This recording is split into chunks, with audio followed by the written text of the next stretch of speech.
Friends, आज मैं आपको TET, super TET, UP TET या फिर किसी भी कंपटीशन एग्जाम के ऐसे क्वेश्चन बताने वाला हूं जो क्रियाओं पर बेस्ड होते हैं। तो चलिए बिना आपका फालतू वक्त लिए मैं आपको सीधा क्वेश्चन की ओर ले चलता हूं और देखते हैं क्या है आज का पहला क्वेश्चन।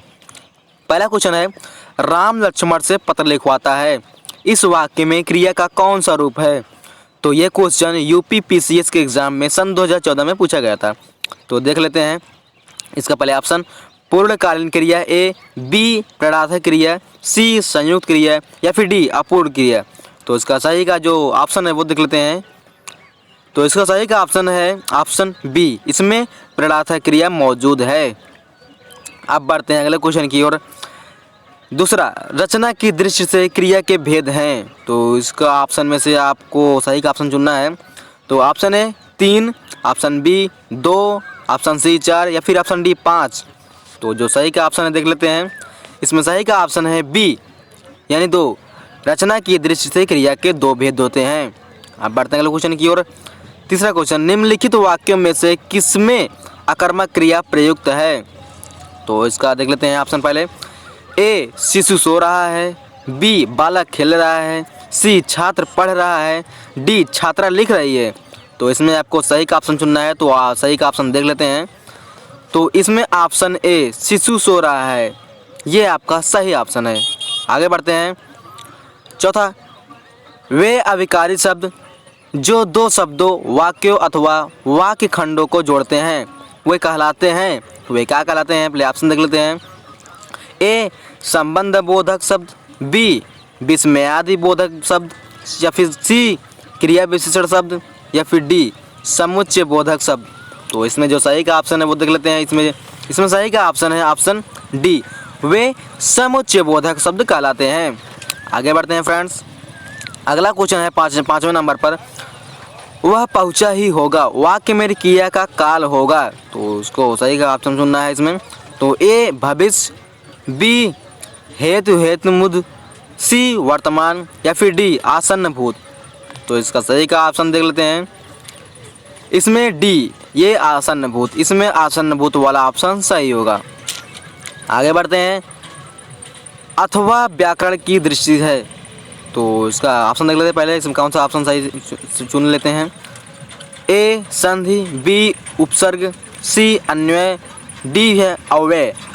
तो सही का इसमें जो ऑप्शन है वो है ऑप्शन डी, इसमें अव्यय अथवा अव्यय व्याकरण की दृष्टि है। आगे बढ़ते हैं। क्रिया के किस रूप में कर्ता के अनुसार लिंग परिवर्तन नहीं होता है? तो इसका ऑप्शन देख लेते हैं। ए वर्तमानकालीन रूप में, बी भविष्यकालीन रूप में, सी भूतकालीन रूप में या फिर डी अज्ञार्थक रूप में। तो इसका सही का ऑप्शन देख लेते हैं। इसमें ऑप्शन डी, यानी अज्ञार्थक के रूप में, ये वाला ऑप्शन आपका सही है। अब फ्रेंड्स आगे बढ़ते हैं, अगला देखते हैं। अगला है, मरम वचन शब्द सीता बोला, पंक्ति का प्रयोग हुआ। तो इसका बताना है आपका सही का ऑप्शन। तो ए कर्मवाच्य, बी कृतवाच्य, सी गलत वाक्य या फिर डी भाववाच्य। तो इसमें सही का जो ऑप्शन है वो आपका डी है, भाववाच्य। आगे बढ़ते हैं। निम्नलिखित में से कौन सी सकर्मक क्रिया है? तो ये HTET सन 2013 के सेकेंड ईयर के एग्ज़ाम में पूछा गया था। अगला है, ऑप्शन देख लेते हैं पहले इसका। सॉरी, ए दौड़ना, बी रूठना, सी मुस्कुराना, डी पीना। तो इसमें जो सही का ऑप्शन है ये डी भी इसमें सही ऑप्शन है, पीना। आगे, निम्नलिखित में से कौन से अविकारी होता है? तो ये BHU MD एग्ज़ाम के क्वेश्चन में सन 2014 में पूछा गया था। तो इसका ऑप्शन पहले देख लेते हैं। अव्यय, ए बी संज्ञा, सी विशेषण, डी सर्वनाम। तो इसमें जो सही का ऑप्शन है वो है ए अव्यय। आगे बढ़ते हैं। वह थोड़ा बीमार है, इस वाक्य में थोड़ा में कौन सा क्रिया विशेषण है? तो ये यूपी टेट के एग्ज़ाम में 2013 में सेकेंड ईयर के पेपर में पूछा गया था। तो पहले इसका ऑप्शन देख लेते हैं। ऑप्शन ए परिमाणवाचक क्रिया विशेषण, ऑप्शन बी कालवाचक क्रिया विशेषण, ऑप्शन सी स्थानवाचक क्रिया विशेषण या फिर डी रीतिवाचक क्रिया विशेषण। तो इसका जो सही का ऑप्शन है देख लेते हैं। इसमें सही का ऑप्शन है ए परिमाणवाचक क्रिया विशेषण। वह थोड़ा बीमार है। इसमें परिमाणवाचक क्रिया विशेषण मौजूद है। आगे बढ़ते हैं, अगला क्वेश्चन है, निम्नलिखित में से सकर्मक क्रिया का वाक्य है।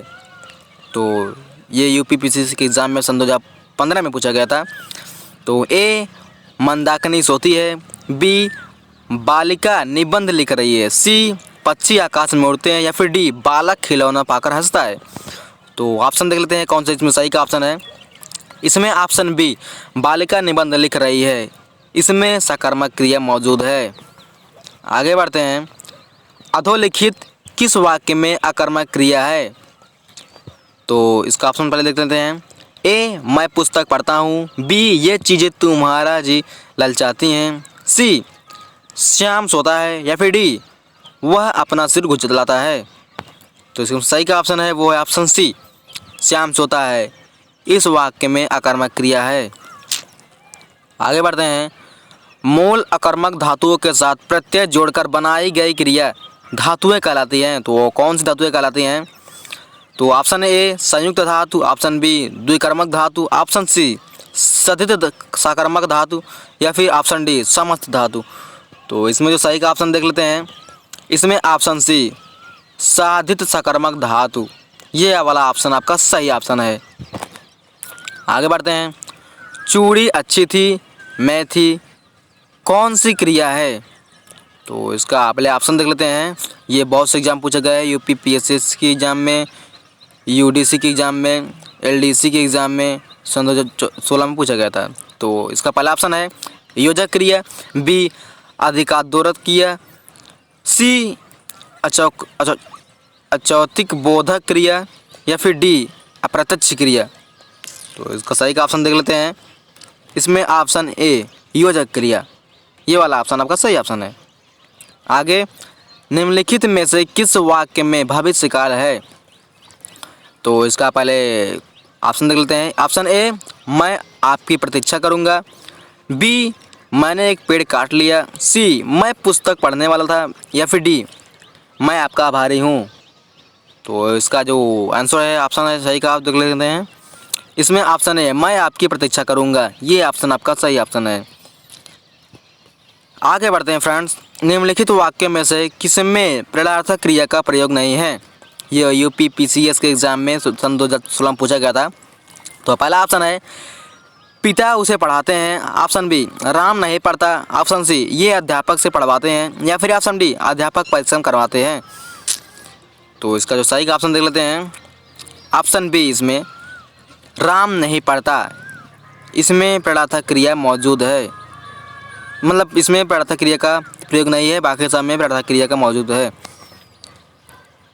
आगे बढ़ते हैं फ्रेंड्स, अधोलिखित में से कौन सा युग्म विशेषण नहीं है। तो पहला ऑप्शन है छोटा बड़ा, बी हरा पीला, सी 2 3, डी राम लक्ष्मण। तो देख लेते हैं इसका सही ऑप्शन। इसमें ऑप्शन डी राम लक्ष्मण, इसमें युग्म विशेषण नहीं है। आगे देखते हैं अगला क्वेश्चन, मुख्य क्रिया के अर्थों को स्पष्ट करने वाली क्रिया है। ये यूपी टेट के एग्जाम में सन 2015 में पूछा गया था। तो पहला ऑप्शन है ए सहायक क्रिया, बी प्रेरणार्थक क्रिया, सी नामबोधक क्रिया, या फिर डी नाम धातु क्रिया। तो इसको सही का ऑप्शन देख लेते हैं। सही का ऑप्शन है इसमें ए, इसमें सहायक क्रिया मौजूद है। अगले बढ़ते हैं आगे क्वेश्चन अगला, निम्नलिखित में से किस वाक्य में अकर्मक क्रिया है। ये यूपीएससी के एग्जाम में पूछा गया था लोअर सेकेंड में, और एग्ज़ाम सन 2016 में पूछा गया था। तो पहला ऑप्शन है पानी बरस रहा है, बी मैं गेहूँ पिसवाता हूँ, सी श्याम निबंध लिखता है, या फिर डी राम मोहन को रुला रहा है। तो इसमें सही का ऑप्शन देख लेते हैं। इसमें ऑप्शन है पानी बरस रहा है, इस वाक्य में अकर्मक क्रिया मौजूद है। तो ये रहे friends UP TET, C TET और कंपटीशन के एग्ज़ाम में पूछे जाने वाले क्वेश्चन। अगर आप इसी तरह से और सी टेट के, यूपी टेट के या फिर किसी भी कंपटीशन से जुड़े क्वेश्चन चाहते हैं तो हमारे चैनल को सब्सक्राइब करें और बेल आइकन को जरूर प्रेस करें, ताकि जो भी कंपटीशन की वीडियो अपलोड करूँ उसका नोटिफिकेशन आप तक सबसे पहले पहुँचे।